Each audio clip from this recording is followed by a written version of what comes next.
Boa noite. Tô vendo aqui. Algumas pessoas já entraram.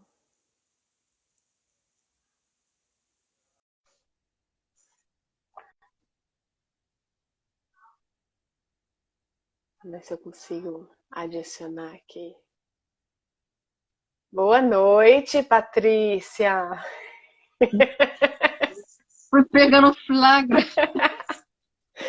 Boa Que noite. bom te ver! Como é que você está? Estamos bem, né? Que bom, né? Bom revê-la aqui também por esse canal. Faz tempo, né, que a gente não conversa. Sim, é verdade. Uma boa oportunidade de colocar papo em dia. Uma excelente oportunidade. Deixa eu ver se a Paula também já entrou. Ainda não, ela deve estar chegando. Uhum. Vocês ainda não Uhum. se conhecem, talvez você conheça algum conteúdo da Paula, não sei. Mas para quem está nos assistindo agora, sejam muito bem-vindas. Patrícia fala de pertinho de Frankfurt, eu falo de Uhum. Munique, e nós ainda estamos aguardando a nossa convidada Paula Batista, que está no Brasil, e ela deve estar lá se conectando. Uhum. Hoje o nosso tema vai ser educação antirracista, não é, Patrícia? Isso. Nós comemoramos esse mês o Dia Internacional da Luta pelo combate ao racismo e, e hoje então estamos juntando duas educadoras, uma na Alemanha, uma no Brasil, para a gente tratar desses dois recortes, dessas duas perspectivas. Ah, tô vendo que a Paula entrou. Sim, ela entrou. Deixa eu ver se eu consigo adicioná-la. Como é que eu faço aqui para adicionar? Aqui, vou procurá-la. Aqui, pronto. Olá, Entrou? Boa noite, boa tarde, Paula. boa tarde.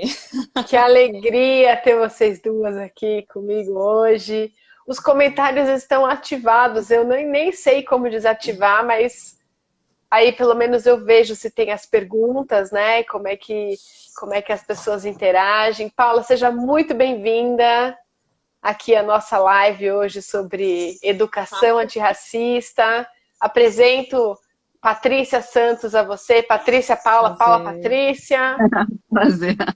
Patrícia é uma educadora aqui numa creche, né, Patrícia, na cidade de Frankfurt.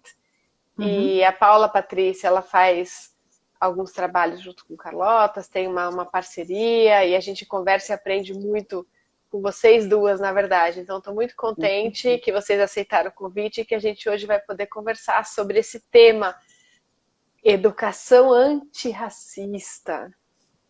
Então, para quem não conhece, a Paula tem um perfil aqui no Insta, que é o Ser Antirracista. Vale muito a pena entrar lá e acompanhar os conteúdos dela. Ela tem também um curso, né, com diversas perspectivas aí sobre este tema, super bem organizado, super completo. E a Patrícia traz a perspectiva do ponto de vista de mulher migrante, que também trabalha esse assunto lá na creche, com as famílias, com as crianças. Eu acho que a gente vai ter uma boa combinação aqui de assuntos. Então, sejam muito bem-vindas. E eu não quero nem perder muito tempo, porque eu tô doida aqui para saber as respostas de vocês para as perguntas que eu formulei. Né? Então, eu queria começar com uma pergunta bem genérica. O que significa ser antirracista? A gente sabe que a Angela Davis tem a frase, né, emblemática dela, não adianta não ser racista, temos que ser antirracistas. Então eu pergunto às duas, o que Uhum. significa ser antirracista? Pode começar primeiro, Patrícia. Você chegou primeiro, eu cheguei depois. Boa tarde, boa noite. Oi, então tá bom. Bom, com certeza a Paula pode completar e com certeza tem uma visão talvez mais abrangente. A minha visão é um pouco mais, não necessariamente concentrada na educação infantil, porque é onde eu trabalho com crianças. Bom, a gente entende como ser antirracista, ser contra a discriminação, a princípio seria contra qualquer tipo de discriminação, mas em especial aquela que leva a parte de etnia. Eu sou lida como na Alemanha, é engraçado isso também, que eu sempre conto, eu não sabia que eu era negra até chegado na Alemanha, né? Então me chamaram de negra na Alemanha, eu olhei assim, quem? Eu? E eu acho que essa questão da educação, eu vou falar mais sobre uma ótica meio da educação infantil, mas eu acho que essa educação engloba muita gente, que a gente está sempre aprendendo. Então, assim, ser antirracista é ser contra esse tipo de discriminação e não ser só contra, mas também ter atitudes positivas em relação a isso. Não é uma questão só da minha conduta, mas a questão também de eu favorecer certas situações ou estruturas, né? Bom, passa a bola para Paulo. Certo. Não, é exatamente isso, né? E assim, é ligado à ação, né? Ser antirracista está muito ligado à ação, a você promover ações contundentes que vão tanto em direção ao combate ao racismo, né? A investigação sobre o seu racismo, ao combate ao racismo e ações de promoção da igualdade racial. Então a gente tem, né, esses três aspectos aí que a gente pode falar que cabe no ser antirracista. Quem é a pessoa que se decide ser antirracista? Então ela precisa investigar ela mesma, ela precisa ter ações contra o racismo, então combater ativamente o racismo e promover a igualdade racial nos espaços onde ela está, para que aquele espaço seja diverso, assim como a gente tem a diversidade no nosso país, aqui no Brasil, por exemplo. Então, antes de mais nada, pelo que eu consigo entender, é preciso ter uma atitude atenta ao seu entorno, a si mesmo, a si mesma, né, para sempre que necessário se posicionar, sempre que necessário abrir espaço, sempre que necessário, né, trazer para a igualdade alguma situação que esteja desequilibrada. E eu acho que isso deve exigir bastante energia e consciência e informação, não é isso? E aí, eu fico pensando assim, as pessoas, as famílias, as instituições de ensino, elas já educam. Como é que a gente consegue fazer com que esse grupo todo de pessoas que tem uma influência, né, em como as crianças vão crescer, vão se comportar, vão se posicionar, etc. e tal, como é que essas pessoas vão entender que só educar não basta? Que essa educação precisa ser antirracista, né? Então, para que nós precisamos da educação antirracista? Por que só educação não basta?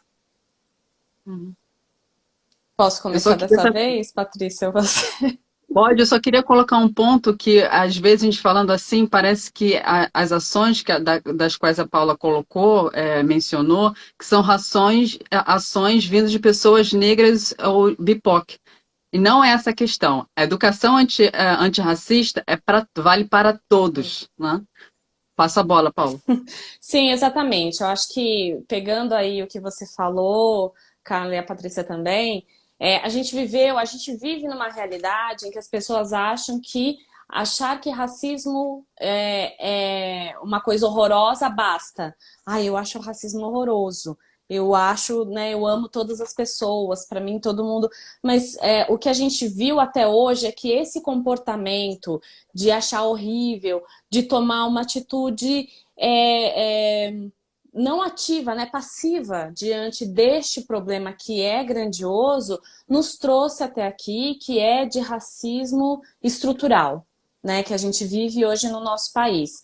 Então, e o que a gente fez também com as crianças, com as nossas gerações, estamos reproduzindo para as próximas gerações, é a mesma coisa. Então, a gente não se informa sobre essa questão, a gente acha que só o fato de não se falar sobre pessoas negras ou sobre racismo perto das crianças já é o suficiente. A gente não oferece para as crianças uma convivência de diversidade racial, e isso faz com que as crianças não tenham habilidade para ter esse relacionamento, e então isso não é uma educação que tem vistas para a educação antirracista. Porque o que acontece? Por que só a educação não basta? Porque foi o que a gente fez até agora e as pessoas continuam reproduzindo o racismo. A educação antirracista, ela vai além, né? Ela olha para as circunstâncias da nossa sociedade e enxerga que a gente precisa ensinar essas crianças que racismo existe, porque elas têm ponto de contato com o racismo a todo momento. E é isso que a gente nunca presta atenção, né? Falar, não, só de eu não falar mal de pessoas negras aqui já está resolvido. Não, as crianças têm ponto de contato com o racismo o tempo todo, e elas estão aprendendo o tempo todo. E se a gente não faz essa educação em contrapartida a tudo isso, a gente não consegue reverter essa situação. A gente não consegue fazer com que a criança entenda que numa relação com pessoas negras, ela não pode se sentir superior, que é isso que acontece na prática nas relações humanas. Então, se a gente não quer que as nossas crianças, né, brancas ou negras, se sintam superior ou façam agressões baseadas nas características raciais de outra criança, a gente precisa fazer essa educação pontual, contundente e muito séria. Uhum. Para mim, complementando, como eu estou dentro da creche na Alemanha, naturalmente é difícil muitas vezes é difícil de se ter uma representatividade numa creche na Alemanha, porque a maioria das crianças são sim brancas, né? São lidas como brancas europeias. E as primeiras crianças não nascem racistas, então tem a questão a educação, ela não pode separar a educação infantil ou no geral de temas como antirracismo, de temas como meio ambiente, não dá para separar isso. Isso é uma visão bem antiquada de, uma creche está lá só para cuidar de crianças. Não, a gente está lá para cuidar e também educar as crianças. E proporcionar, em especial a gente aqui na Alemanha, como eu coloquei antes, a maioria das crianças são lidas como crianças europeias. Então, o que acontece com uma criança uma criança negra? Ela não se sente representada, possivelmente. Então, cabe a nós, como estrutura, como instituição e também como comportamento das educadoras, de proporcionar um ambiente para todos, negros e não negros, de ter essa experiência de diversidade. Uhum. Então, essa experiência de diversidade de maneira lúdica, brinquedos, livros, várias outras crianças também, não ter, dentro das possibilidades, não ter outras crianças com rostos lidos de maneira diferente, não só rosto europeu, temos asiáticos. Então, assim, isso é importante porque as crianças percebem que não é só o meu cabelo é bonitinho e vem todo mundo passar a mão no meu cabelo, que tem, né? As crianças acham diferente, fica passando a mão no cabelo até que o outro fala stop. A gente fala aqui, ensina a falar stop. É um pouco mais do que isso, porque as crianças também percebem que aqueles espaços que elas estão tendo chance de ter, todos os outros também têm. E qual que é o esforço que é necessário para que educadores e educadoras já tenham isso em sua rotina? Então, eu sei que a Paula também tem um programa, né, para educar educadores, o que a gente chama aqui de Train the Trainer, e você, Patrícia, deve ter essa preocupação também como diretora da creche, né? É fácil encontrar programas de formação, de sensibilização, colocar isso em prática? Como é que é isso? Já tem na faculdade, já existe algum conteúdo específico para isso? Como é que funciona isso? na formação dessas pessoas que estão tendo influência nas crianças?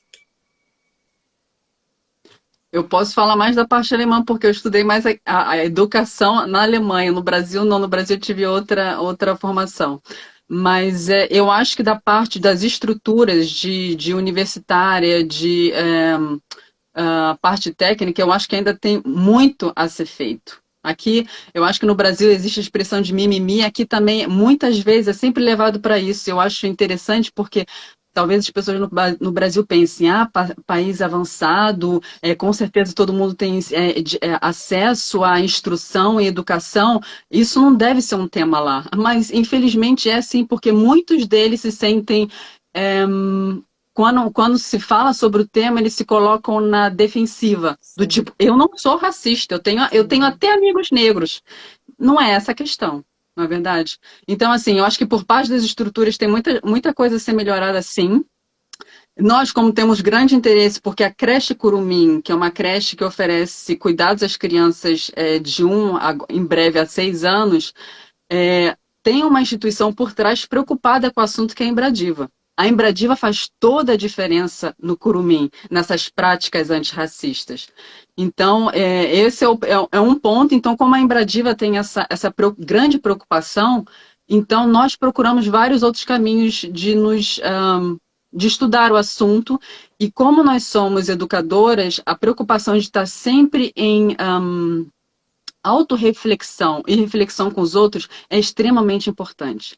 A gente começou, não tem muito tempo, a abordar de maneira mais intensa esse assunto. E a gente percebeu que, na época que nós começamos a abordar esse assunto, a gente também começou com a parte de meio ambiente. E a gente percebeu, eu como diretora e as minhas colegas que estavam me ajudando nesses projetos, era muito mais fácil para a maioria das colegas falar sobre o meio ambiente do que racismo.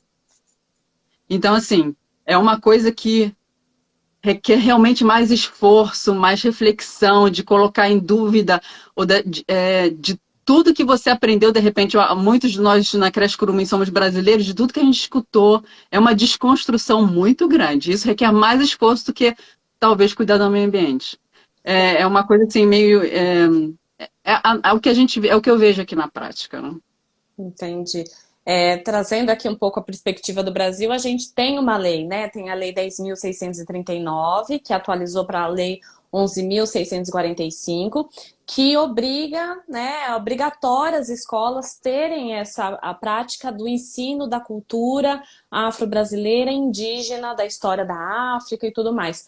Só que o que a gente vê é justamente isso que a Patrícia trouxe, a dificuldade do educador. Então, eu acredito que aqui, e aí os cursos que eu proponho, justamente o educador vai lá para saber como que ele fala com a criança, como que ele trabalha com a criança, e primeiro eu começo o trabalho com o educador. Porque a gente precisa entender que antes de educar uma criança, a gente precisa desconstruir o nosso racismo, né? Então, nós fomos educados numa cultura que é racista. Nunca ninguém nos ensinou, nunca tivemos oportunidade de termos essas conversas como estamos tendo agora. Então, é preciso que o educador, se ele realmente está empenhado em fazer essa educação antirracista, de promover isso dentro do seu ambiente, de sala de aula e tudo mais, ele precisa navegar nele primeiro.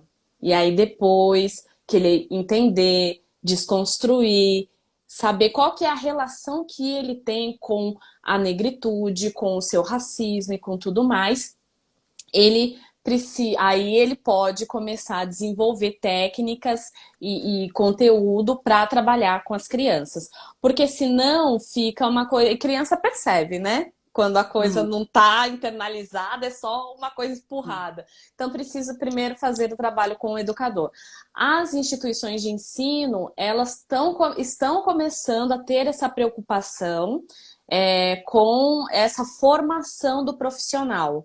Mas também aquele profissional que quer tem já bastante conteúdo que ele pode... né, e buscando esse conhecimento. Não sei, né, outros conteúdos, outros cursos, se tem essa metodologia que trabalha primeiro nele, mas todo conhecimento é possível e necessário. A gente escuta ainda muitos educadores falando assim, eu não tive essa formação, eu não sei e tal. Então, eu acho que precisa também ter essa busca, né, do educador. Isso é uma exigência também dos pais e das instituições de ensino, que o educador tem esse comprometimento, né? Eu acho importante a gente colocar aqui que ser antirracista não é nada óbvio. Não é nem um pouco óbvio e é uma coisa que essa desconstrução, quando vocês falam na palavra desconstrução, e eu tenho aprendido demais com o conteúdo que vocês produzem, com leituras, etc e tal, é uma coisa que realmente esmigalha a gente e depois a gente se molda de novo e aquilo é uma coisa mais forte, mais cuidadosa nas relações, mais atenta, né? A gente realmente se preocupa mais com a nossa fala, a gente escuta com muito mais atenção, cuidado, carinho, e tudo isso que envolve a gente realmente não querer ter atitudes racistas, mas isso é um esforço muito grande, de muita informação, muita compreensão, muito entendimento, não é óbvio. Então fica aqui o convite para quem está nos assistindo, né, a realmente se aproximar desse tema e não ter medo do assunto, porque eu acredito que muitas pessoas têm medo do assunto, porque ele pode em alguns momentos ser desagradável. A gente pode descobrir como é que nós fomos criados ou criadas, né, pessoas que a gente ama, que estão em nosso entorno, que têm atitudes racistas, passaram isso pra gente e a gente reproduz, né? E se a gente quer ser antirracista, a gente precisa tomar esse cuidado, eventualmente se posicionar numa conversa com uma pessoa que a gente, né, tem muito respeito, etc e tal. Então, é tudo menos uma coisa fofa. Não. Mas é algo que é o que vocês estão dizendo aí, né? Não é individual. É estrutural, está em todos os lugares.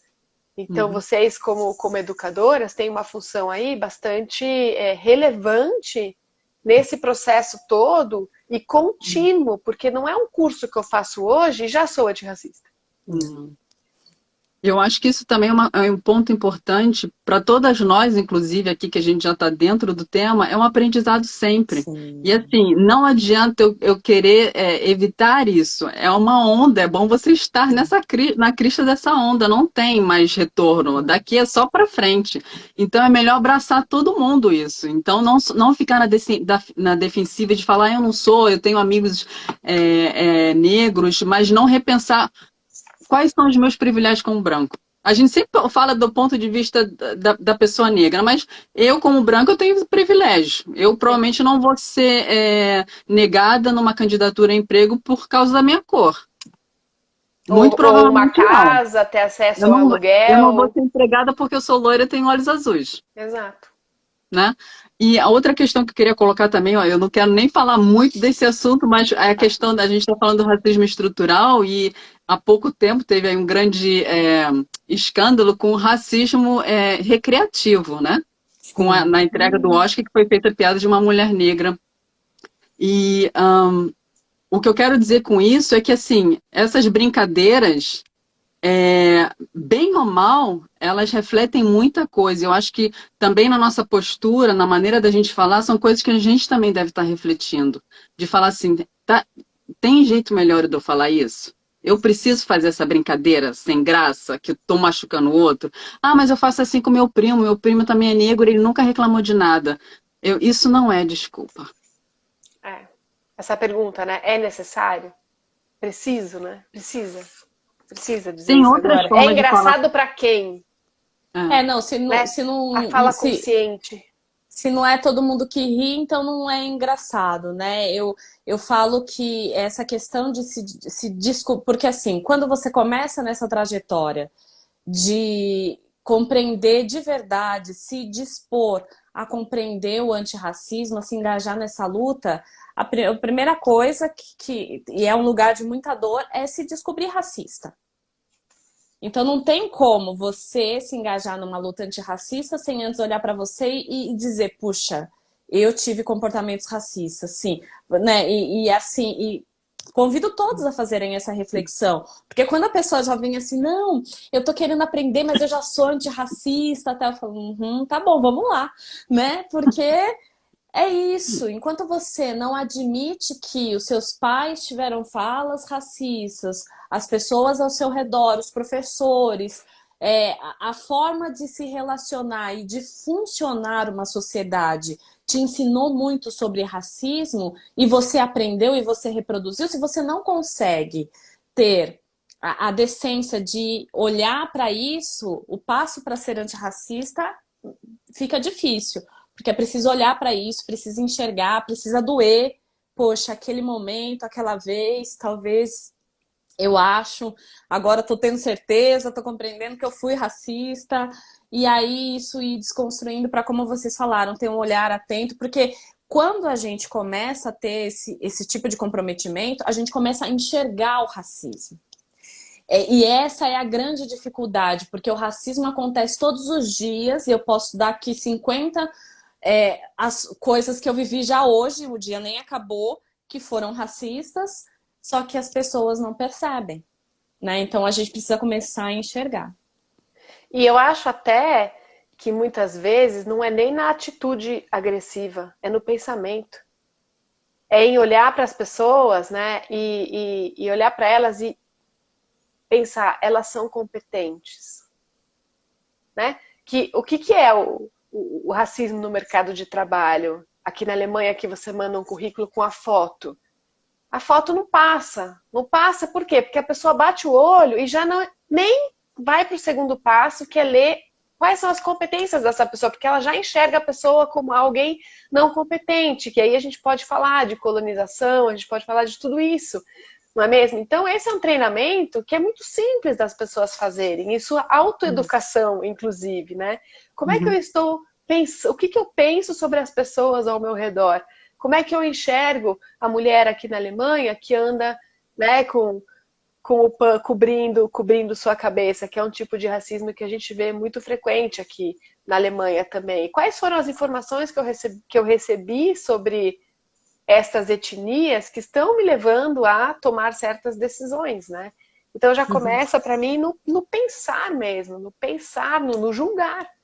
Antes mesmo de ter uma atitude, porque as pessoas, eu tenho a impressão que as pessoas acham que o racismo é só quando eu falo alguma coisa que eu agrido outra. Se ninguém chamou ninguém de macaco, não teve racismo, né? Mais ou menos Exato. assim que as pessoas acham, mas tá muito além disso. Eu tenho um pequeno exemplo, assim, tipo na creche. Se eu tenho um grupo variado de crianças, aí de repente tem uma onda de piolho. Aí uma pergunta se faz, provavelmente deve ter vindo aquela criança com cabelo rasta. Quando uma pessoa coloca uma afirmação dessa no ar, com certeza essa pessoa tem que se perguntar. E se ela não se pergunta, as outras pessoas deveriam levá-la a refletir. Por que você pensou isso? Que é a primeira coisa que se fala, temos piolho na creche. Você vai falar que o piolho vem da criança que tem o cabelo, que tem um cabelo bem crespo. Por que isso? Então, assim, são nessas pequenas coisas. Aí a pessoa se coloca, e aí que está um ponto que realmente tem que se realmente ser bem refletido, de falar, desculpa, eu não pensei nisso, eu tenho que pensar nisso. Mas muitas vezes, infelizmente, a maioria das vezes, eu acho até as pessoas falam, imagina, não quis de jeito nenhum falar nada disso. Eu não sou racista, mas eu achava que poderia ser, não tem nada a ver. Eu adoro essa criança, amo de paixão, ela é linda. Então, assim, são essas armadilhas que estão sempre ao nosso redor, e a gente tem que estar atento a isso. Atento, mas assim, um atento meio de coração aberto, e não, a gente não está aqui para ficar colocando o dedo no arroz de ninguém, porque eu acho que assim a gente é difícil de ter resultados positivos, não? E mais importante ainda, né, Patrícia, você trazendo esse ponto, é já começar pelas crianças, né? Para elas já ficarem mais treinadas, já ficarem mais atentas, como é que eu vou me colocar, mãe, não pode falar isso, de onde vem essa ideia, por quê, né? Porque as crianças, elas revidam, elas são, nesse ponto, elas acho que são bastante honestas, às vezes, quanto menores elas são, elas estranham, elas perguntam, elas falam, não pode perguntar, né? E aí eu queria te perguntar para vocês, o que não pode faltar na educação antirracista? Para que essa criança cresça livre de preconceitos ou livre de auto-julgamentos, né? O que não pode faltar na educação antirracista?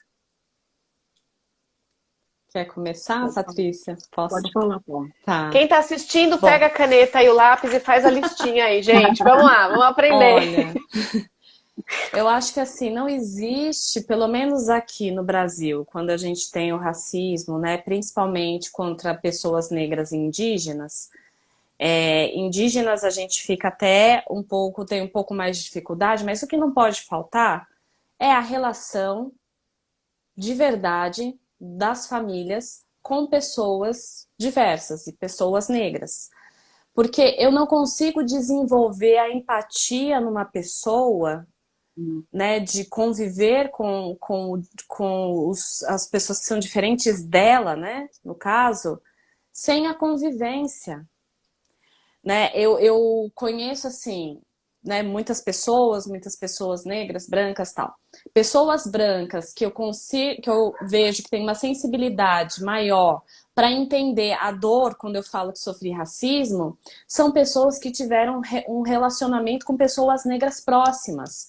Ou foi um amigo, ou foi uma pessoa da família, tal. Isso não garante, né? Isso não é garantia. Mas fica muito mais difícil de você conseguir entender, enxergar, assimilar a dor do outro, se você nunca conviveu, se você nunca soube daquela realidade, se aquela realidade você só conhece por ler livros, assistir filme ou por alguém te contou, né? E aí com as crianças é assim também, porque elas, né, desde muito cedo elas percebem as diferenças e elas vão perguntar sobre as diferenças e aí o que os pais fazem? Não, fica quieto, pode falar. O que ela vai pensar? Que ser negro é perigoso, não pode falar sobre essas pessoas, tem que se afastar. Né? Então, essa é a relação que a gente veio tendo até hoje. Então, eu acho que a primeira coisa olha para o seu entorno, veja quantas pessoas negras tem no seu entorno. Eu falo pessoas negras, que é a temática que eu trabalho, mas aí a gente precisa olhar para todas as diversidades. Exato. Então, olha e veja. Veja se seu filho tem contato humano com pessoas negras. E se esse contato humano não é somente num papel de servir, né? Porque às vezes eu tô dando a aula e a pessoa fala, ai não, mas tem contato sim, a babá é negra, a empregada é negra. E aí a criança está aprendendo o quê? Que a cor de pele daquelas pessoas, principalmente mulheres, são para servi-lo. E as pessoas com uma outra cor de pele são para amar, se relacionar, conviver, ter amizade. Porque ela vê isso nos adultos e ela divide as pessoas pelas características que ela enxerga.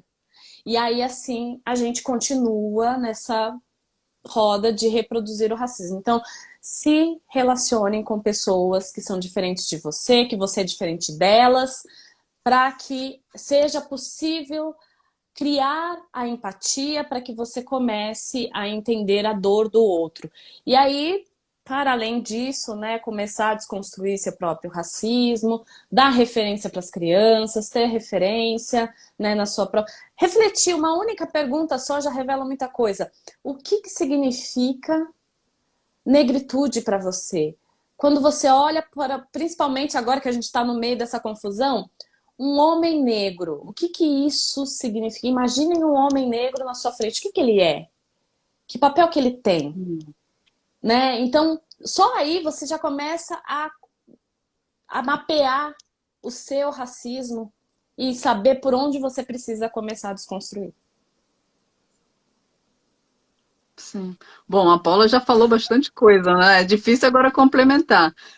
Com certeza, eu acho que faz parte disso tudo, de fortalecer a identidade das crianças, né? De fortalecer a sua autoestima.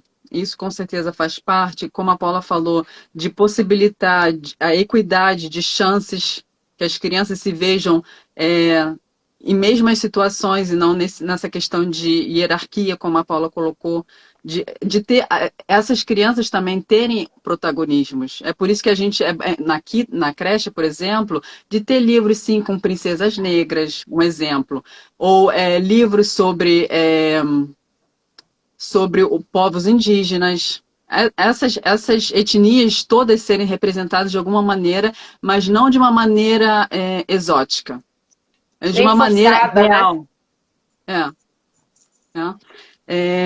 de nós como educadores ou nós como os responsáveis pelas instituições, de termos sempre essa visão crítica, da gente se perguntar, da gente ter interesse e curiosidade em continuar estudando sempre e também de ter uma atitude ativa, de realmente ver alguma coisa, lutar contra aquilo. Não só falar que é contra aquilo, mas não permitir que aquilo aconteça, né? De ter ações. Yeah. E numa sociedade aqui, Patrícia, a gente até, na cidade de Frankfurt, até tem alguma diversidade, mas tem cidades, a gente sabe aqui, que tem zero. Vai que tem 1%. Posso citar diversas cidades não longe da que eu moro aqui. E como é importante, nesses lugares, promover, de certa forma, exatamente isso que a Paula falou. Como é que essas pessoas vão se relacionar?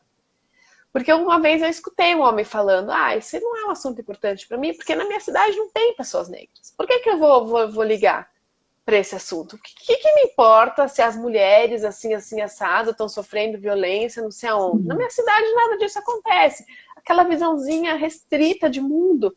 Só que em algum momento, aquelas crianças dessa cidade, onde esse homem diz que não acontece nada, vão se relacionar com diversidades, quaisquer que sejam, né? Nesse caso aqui, pessoas migrantes, negras, de outra religião, etc e tal. E aí, como é que a gente faz como educadora para levar esse assunto para dentro de um lugar onde nem aquelas famílias sentem a necessidade de falar sobre isso? E são essas as que estão na situação de privilégio que mantêm essa desestabilidade social.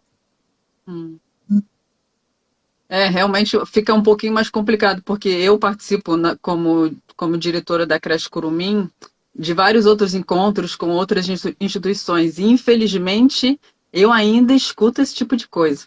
Tipo assim, não é nosso assunto. A gente não é tocado por isso.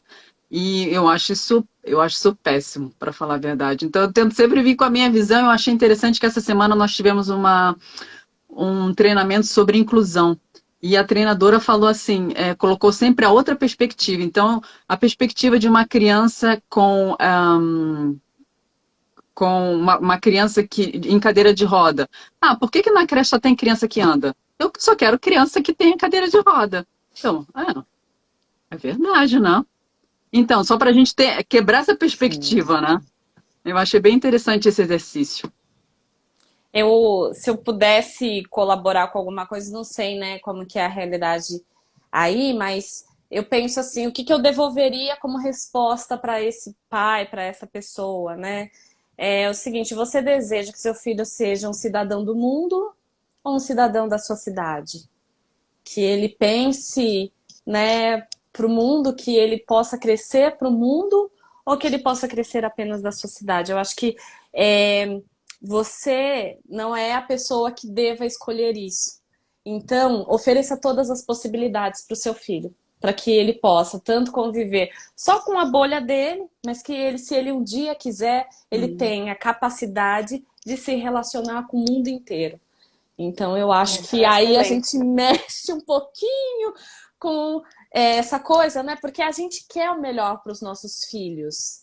E a gente também quer um mundo bom para os nossos filhos. Mas o quanto que eu estou construindo esse mundo a partir da educação dos meus filhos? Acho que essa é uma reflexão boa. Com certeza. De dar o melhor. E eu me lembro que um dia eu estava comentando com umas amigas, eu falei, eu me senti, de certa forma, amputada na minha infância, porque eu recebi muito pouco sobre a cultura africana, que é tão bonita, tão bela no Brasil, tão presente, e o que me contaram quando eu era criança.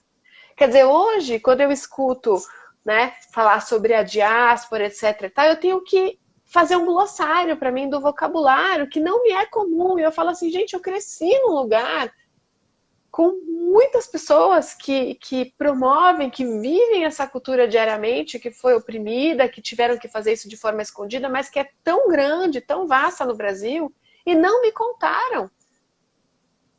Então eu acho, assim, não que eu não tenha a possibilidade hoje de ir atrás, que é o que eu faço, né? Mas tem coisas que eu nem sei que eu possa saber, sabe? Que eu possa perguntar. Então, eu acho isso de proporcionar, né, no global para as crianças extremamente, extremamente estratégico até na formação desse cidadão e dessa cidadã, para ter um olhar mais aberto, porque realmente é o que você falou, você não sabe se ela vai ficar ali na vilinha a vida inteira, né? No mundo globalizado como hoje, aqui a maioria é migrante de qualquer maneira. Se for ver estatística, quem não é migrante tem uma história, uma biografia com migração. Então, já partindo desse ponto de vista, mesmo sendo uma pessoa de uma cidadezinha da Alemanha, que provavelmente aquela pessoa da cidadezinha da Alemanha foi um exilado sei lá, de uma antiga parte da Polônia. Então, assim, se a gente for parar para pensar nisso, a história vai bem mais para trás, né? Sobra nada, né? Sobra quase ninguém. Sobra nada. E é assim. A gente tem que aceitar isso. É isso, vamos nos jogar nisso aí. Sim, os povos se movimentando, né? Vão para cá, vão para lá e migram e voltam e vêm e vão e conhecem gente.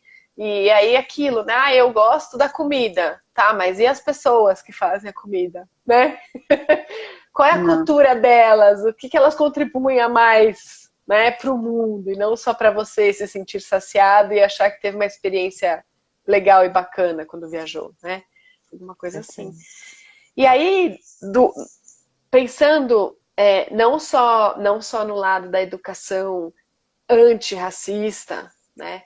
No lado do fortalecimento, que uma vez me falaram assim, eu não preciso de empoderamento, porque quem agride, quem oprime é o outro que precisa parar de ser racista. Mas nós não chegamos lá ainda, né? Eu vejo assim, a gente ainda não chegou nesse lugar onde a tolerância, o respeito está em todos os cantos. Eu acho que a gente tem um bom tempo ainda para chegar lá. Isso que a gente trabalha nisso todos os dias. Agora, como é que a gente faz como educadora ou educador, né, para fortalecer aquelas crianças que não têm essa posição de privilégio social? Sem que isso chame atenção dentro da sala de aula, por exemplo. Eu acho que assim, a gente precisa entender então, quanto educador, numa perspectiva da nossa realidade. Se nós estivéssemos numa sociedade que normal, nenhuma né? Mas assim, saudável nas relações humanas, então a gente poderia apresentar a cultura afro-brasileira, apresentar outras culturas, conversar sobre isso e continuar a nossa vida apresentando toda essa riqueza cultural. Mas quando a gente fala que a gente está numa estrutura racista, então tudo que vai ser criado precisa de uma estratégia de combate ao racismo. É assim que eu penso a educação hoje, uma educação séria que se propõe a ser antirracista. Então a gente precisa, como a Patrícia falou, trazer todas essas referências. Eu adorei que ela falou assim, gente, não vamos retroceder, é daqui para frente, vamos lá, levanta, vamos com a gente, porque não tem mais para onde correr. A gente vai precisar que todo mundo tenha essa consciência, e quem não tiver essa consciência vai acabar ficando para trás. Então já vem já. E aí a gente precisa começar a ter esse olhar e ter mecanismos e se responsabilizar por essa realidade. Porque quando as crianças chegam na escola, elas vão vir com essa perspectiva de hierarquia racial, inevitavelmente, porque não foram ensinadas. Pouquíssimas foram ensinadas. Então, provavelmente vai vir com essa perspectiva de hierarquia racial. Então, você precisa, enquanto educador, contrabalancear isso com referências, mas também enxergando aquele aluno negro que provavelmente vai ser escanteado pelos alunos, né, brancos, vai ser... Infelizmente, isso é inevitável, a gente vive nessa realidade. Os livros, a literatura que eu tenho estudado, todas falam desse fenômeno da criança negra ser escanteada, né? E aí a gente tem no racismo um problema que...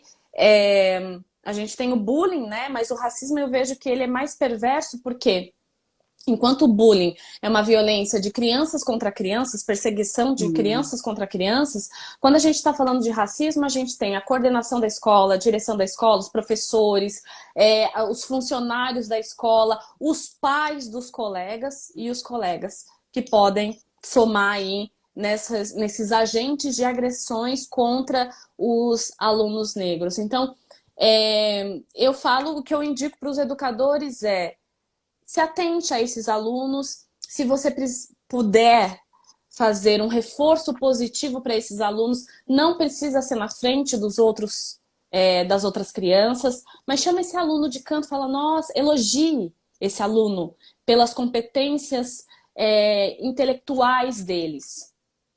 Que muitas vezes a gente... eu falo para as minhas alunas que elas são lindas, eu faço laço, não sei o que, tá. Mas ela é inteligente, ela é sagaz, ela é forte, ela corre rápido. Então, tudo isso a gente precisa elogiar nas crianças negras para que elas se sintam empoderadas. Elas precisam desse reforço positivo, sim, dos educadores. Os educadores que puderem e tiverem essa sensibilidade vão contribuir enormemente para o desenvolvimento dessa criança numa sociedade racista. A gente... desculpa, Patrícia, pode falar. Não, pode falar, Carla. Não, eu ia dizer que esse novo movimento agora, né, das pessoas ucranianas chegando, está mostrando muita coisa pra gente. Então, hoje mesmo eu recebi no grupo da escola que eram necessários 2 fones de ouvido, porque as meninas ucranianas que estão ali dentro, elas precisavam de um incentivo, de uma tradução, e aí seria feito simultâneo, e elas teriam as palavras em ucraniano ou em russo. Aí eu pensei assim, que bacana. Mas por que isso, né, assim, sem querer desviar o tema, mas já desviando, é inevitável, meu pensamento foi inevitável. Por que não colocaram o Kopfhörer em árabe para as crianças que chegaram de outros continentes? Por que não colocaram em francês para as crianças que chegaram do norte da África, né? O meu pensamento foi inevitável. Eu achei bom, mas eu me questionei também ao mesmo tempo. Então a gente está vendo aí a diferença de tratamento. Está latente, Patrícia. Você confirma isso? Você consegue confirmar isso também? Infelizmente, infelizmente tenho que confirmar. Eu já escutei expressões como uma bela e simpática migração. Não, onda de exilados. Quando escuta isso, meu Deus, onde que a gente está? Eu fico muito feliz que eles sejam atendidos de braços abertos, Sim. Mas eu acho que essa recepção deveria ser igual para todos. E não só porque eles são lidos como europeus, são branquinhos como a gente, não, porque eu não posso falar isso, mas realmente muitíssimo questionável. É um ponto de realmente que veio para mostrar para a gente como a gente pode ser bondoso, sim, eu acredito na humanidade, mas é bom para um e para outros não. Vamos nos questionar melhor sobre isso, né? Tem alguma coisa que não está funcionando direito, não? Eu também tenho percebido muitos desses movimentos e fica meio nítido, fica difícil até de conversar sobre isso, mas quem já está, né, quem está nesse caminho aí que é difícil de voltar, percebe. Quem não tá, quem não começou a se educar, né, como é que a gente se diz, a promover a educação antirracista em si mesmo e nos outros, não percebe essa diferença. E quem já está nesse caminho, percebe. Eu acho que você tocou um ponto importante. Eu estava participando de uma reunião também que foi falado exatamente o ponto que você acabou de tocar. Aí outras professoras começaram a perguntar, mas porque na Alemanha tem umas canções infantis que também levam ao racismo. Então uma delas é uma que fala sobre cowboy e... como é que é? Índios e cowboys. A brincadeirinha de índios e cowboys. Eu falei, a gente não canta mais isso na creche. Isso já coloca a posição dos povos indígenas, aqui também ainda chamados como índios, numa outra posição, uma posição hierárquica não vantajosa. Então a creche Curumim não vai cantar isso. Mas outros, mas por que isso não me toca? a gente não tem tanto contato com povos indígenas. Eu falei, então tá bom, mas eu tenho. E eu vou fazer isso.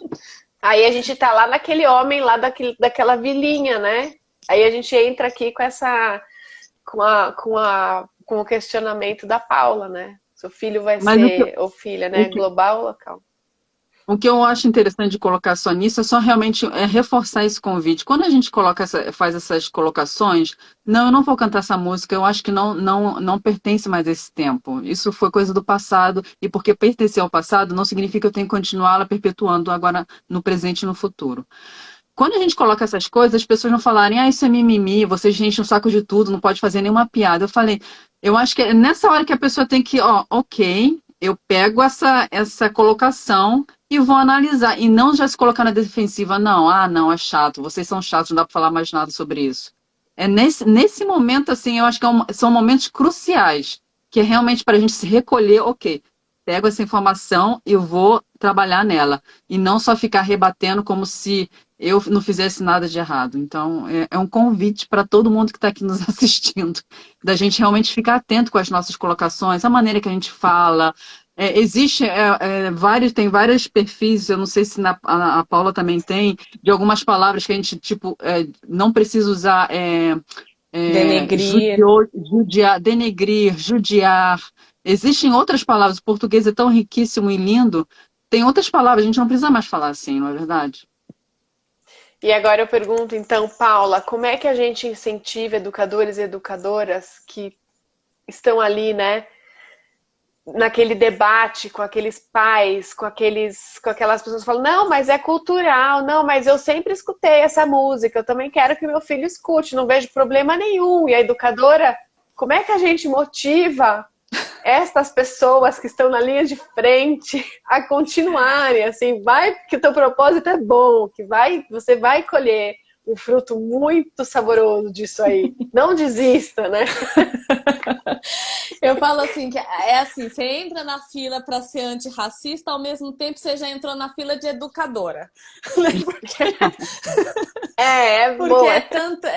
Porque é automático, né? Você começa a enxergar, você começa a ver, você começa a achar estranho, e aí a gente começa a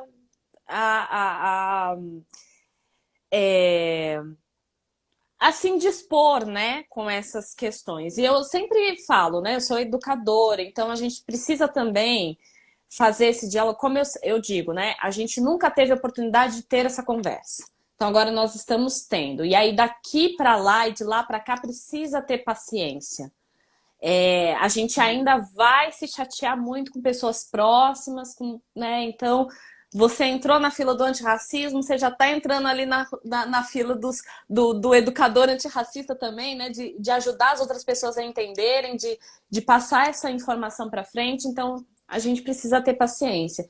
Dito isso, eu falo assim, o que não é decente? Eu acho que a palavra decência, ela ajuda a gente a refletir. Olha, não é mais decente a gente ter esse tipo de comportamento. Porque... né? Aqui ninguém se importa, mas a gente pode ferir a humanidade de uma pessoa. E aí eu não topo fazer isso, porque para mim isso não é decente. Eu acho que vai pro lado da ética. A gente precisa ir pro lado de uma questão ética. Sim, o mundo está mudado, que bom, né? A gente passou por tantas revoluções, por tantas mudanças de época, por tantas transformações de consciência, e agora a gente está vivendo mais uma. Bem-vindo, né? Que bom que você está aqui tendo o contato com isso.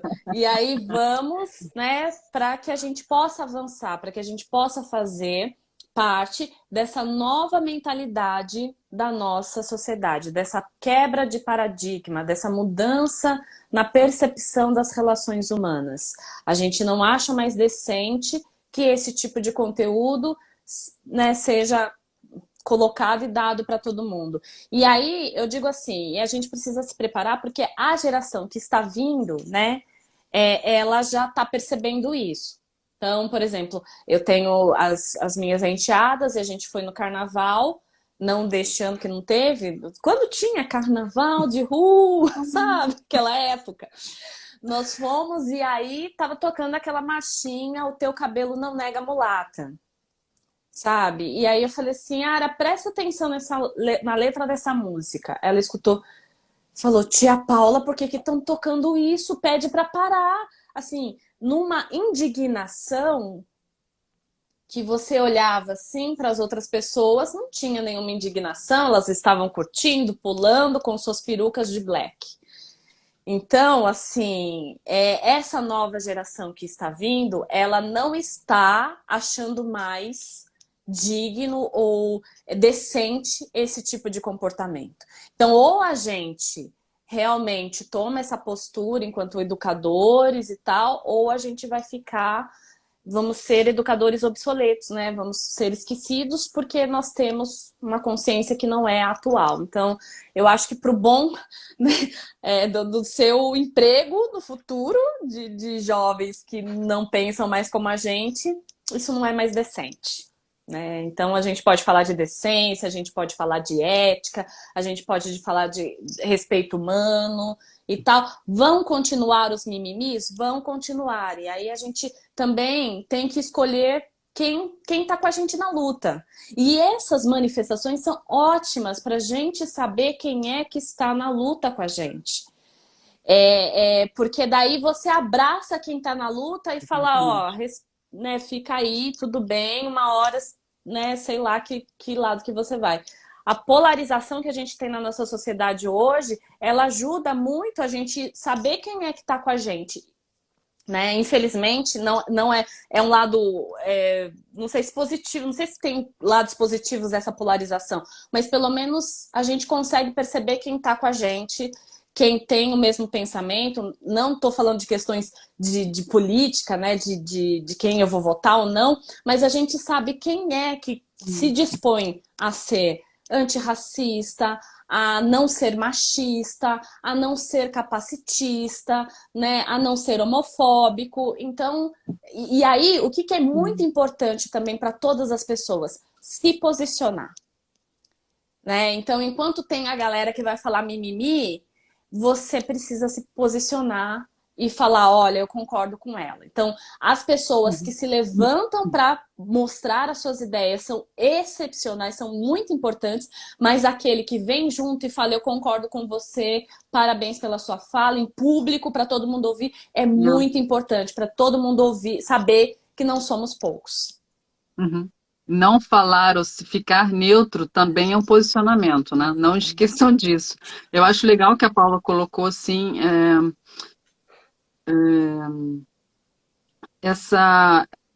que eu acho, às vezes é muito cansativo esse trabalho todo. Educador ainda especializado nesse tema, às vezes é exaustivo.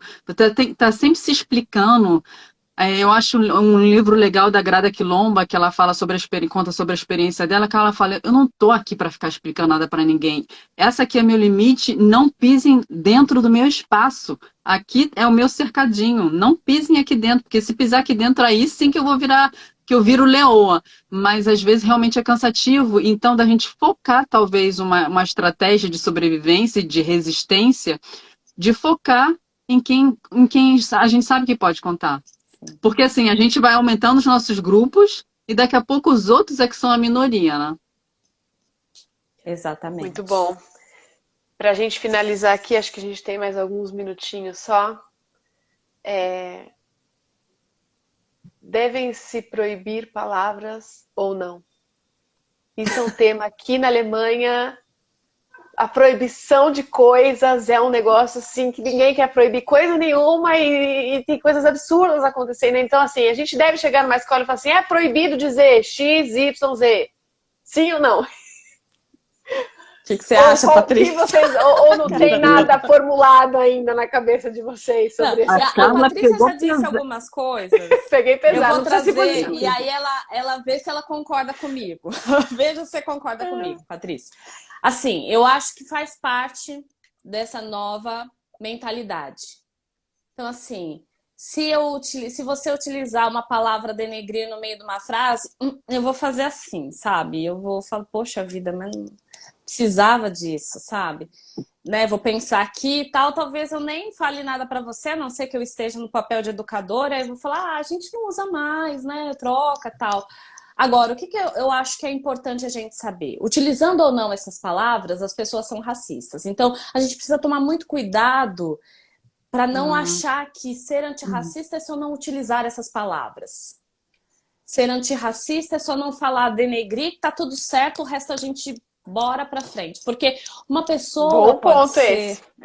uma pessoa pode ser racista, porque, principalmente, não sei aí na língua de vocês, mas aqui no Brasil, uma pessoa pode ser racista mesmo sem falar, só do olhar, só do afastar o corpo, só do tirar a bolsa, entende?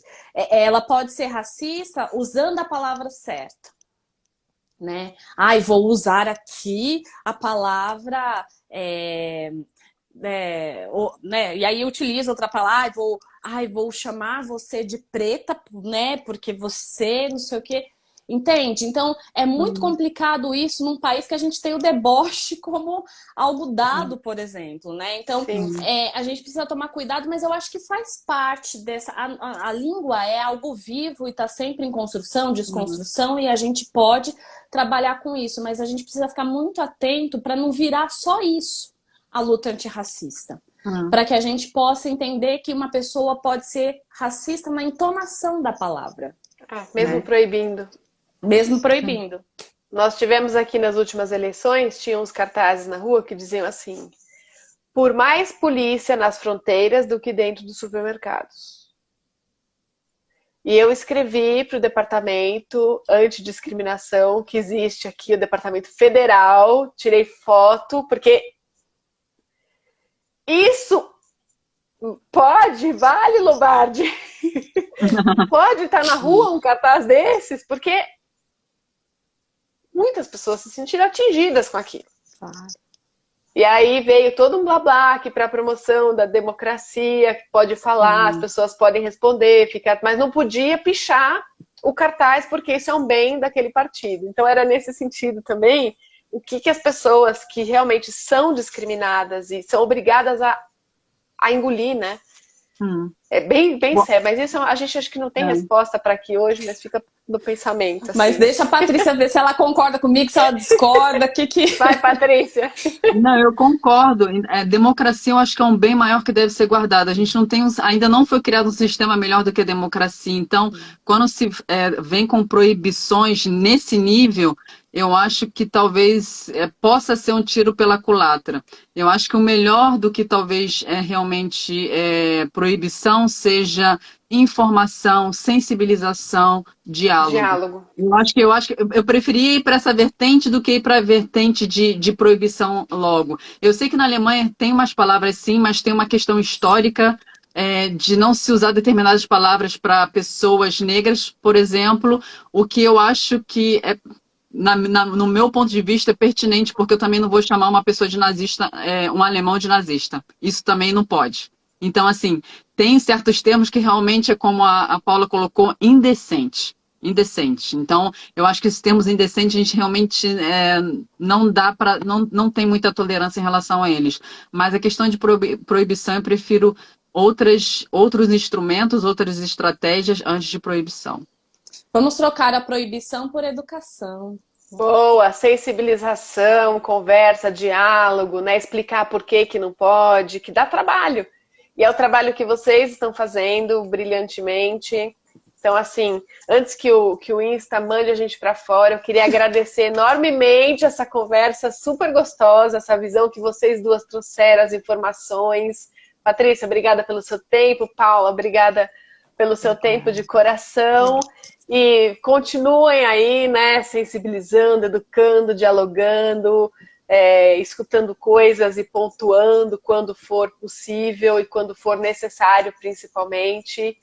E muitíssimo obrigada. Fechamos assim, então, o mês, né, da luta pelo, do Dia Internacional, pelo combate ao racismo, com essa conversa super gostosa com vocês. E até a próxima. Sigam o perfil da Embradiva, da Kita Curumim, que está fazendo um excelente trabalho, e também do Ser Antirracista, que tem muita coisa para aprender ali. Então, boa noite para vocês e até a próxima. Beijo, Obrigada. gente. Espero vocês Tchau, lá, tchau. sejam antirracistas. E vamos continuar na luta. Obrigada por essa conversa maravilhosa. Obrigada, Fê. Obrigada, Até mais. gente. Boa Tchau, noite. tchau. Boa Tchau, noite. tchau.